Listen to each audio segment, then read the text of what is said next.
آپ جب اس دنیا میں تشریف لاتے ہیں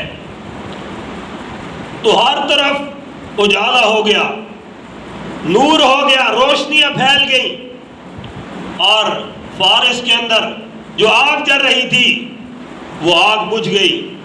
مجوسی جس کی عبادت کرتے تھے اور کسرا کے محل کے کنکر زمین پر گر پڑے، رب العالمین نے فرمایا اب دنیا کا سب سے بڑا آفتاب ہدایت طلوع ہو چکا ہے، اب دنیا میں اندھیرا ختم ہونے والا ہے، اب دنیا میں جہالت ختم ہونے والی ہے، اب دنیا میں کفر اور شرک کا راج ختم ہونے والا ہے۔ قرآن نے کہا وَدَاعِيًا إِلَى اللَّهِ بِإِذْنِهِ وَسِرَاجًا مُنِيرًا۔ یہ بھی بڑے نکتے کی بات ہے، وَدَاعِيًا إِلَى اللَّهِ بِإِذْنِهِ وَسِرَاجًا مُنِيرًا، کہ قرآن نے ہادی عالم کو قمرا منیرا نہیں کہا بلکہ سراجا منیرا کہا۔ قرآن نے اللہ کے حبیب کو سورج کہا، چاند نہیں کہا۔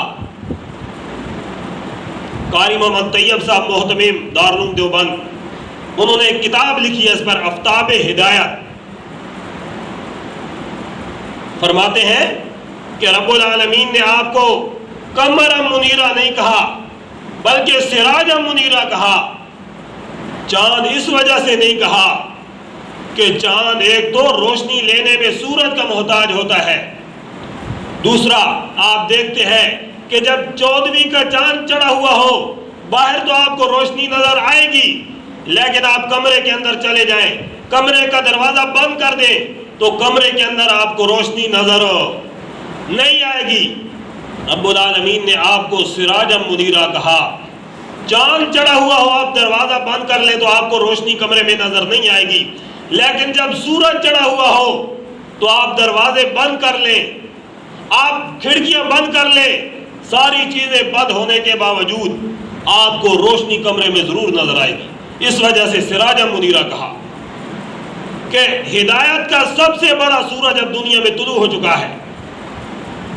اور میرے دوستو، سورج نے کسی ایک شہر میں روشنی نہیں کرنی ہوتی کہ سورج مصر میں روشنی کر دے، سورج شام میں روشنی کر دے، سورج پاکستان میں روشنی کر دے اور سورج امریکہ میں روشنی کر دے، بلکہ جب سورج چڑھا ہوا ہو تو ہر آدمی دیکھتا ہے اور اس کی روشنی پوری دنیا پر موجود ہوتی ہے۔ رب العالمین نے آپ کو سراجا منیرا کہہ دیا کہ جب میرا نبی دنیا کے اندر آ گیا تو اب اندھیرا ختم ہو گیا، ہر طرف اجالا ہی اجالا ہے۔ اب وہ کفار کی اور جاہلوں کی رسمیں ختم ہو چکی ہیں، اب ان پہ زوال آنے والا ہے۔ اب آفتاب ہدایت طلوع ہو چکا ہے۔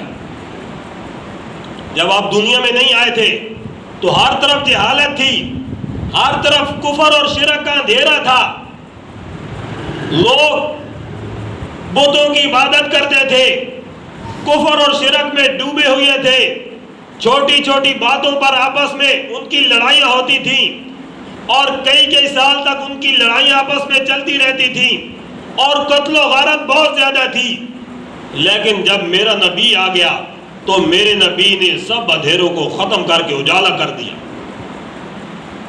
لوگ بچیوں کو زندہ درگور کر دیا کرتے تھے، اگر گھر میں لڑکا پیدا ہوتا تو خوشی منائی جاتی تھی، اور اگر گھر میں لڑکی پیدا ہو جاتی، گھر میں بچی کی پیدائش ہو جاتی تو لوگ کہتے کہ ہم ڈوب مریں گے، بچی کو زندہ درگور کر دیا جاتا تھا۔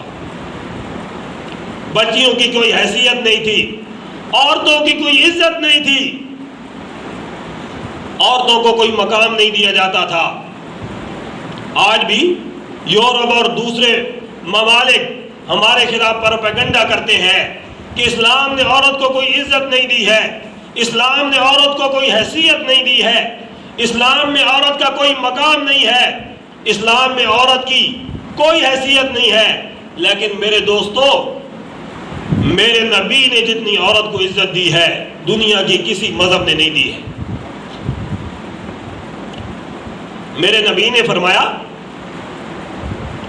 کہ عورت اگر تیری بیٹی ہے تو وہ تیری عزت ہے، اس کی شادی تیرے ذمے ہے، اور اگر عورت تیری بہن ہے عورت تب بھی تیری عزت ہے، اگر عورت تیری بیوی ہے اس کا خرچہ تیرے ذمے واجب ہے، اور اگر عورت تیری ماں ہے تو اس کے قدموں تلے جنت ہے۔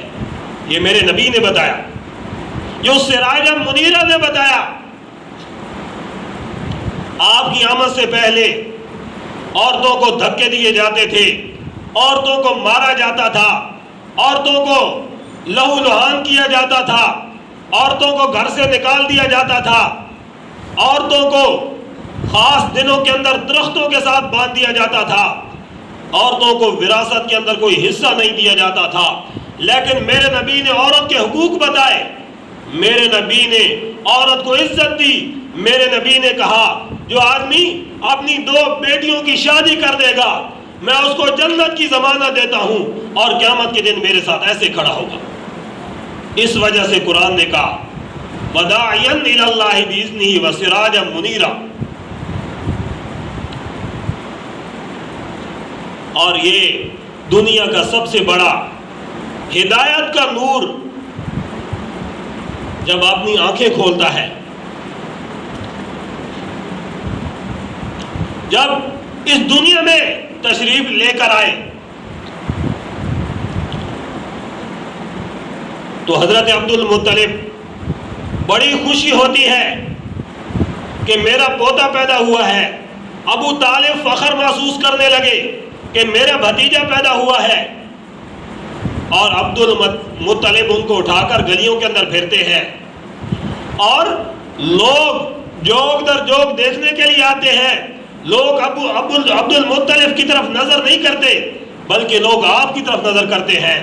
کوئی آپ کے چہرے کو دیکھتا ہے، کوئی آپ کے سر کو دیکھتا ہے، کوئی آپ کے کانوں کو دیکھتا ہے، کوئی آپ کے ناک کو دیکھتا ہے، اور دیکھتے ہی دیکھتے رہ گئے۔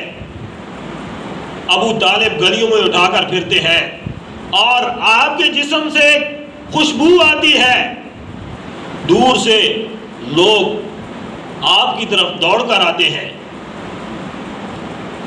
ابو طالب نے اور عبد المطلب نے کہا کہ یہ میرا پوتا بڑی برکتوں والا ہے، مجھے اس کے اندر بڑی برکتیں اور رحمتیں نظر آ رہی ہیں، اب اس کا نام کیا رکھا جائے؟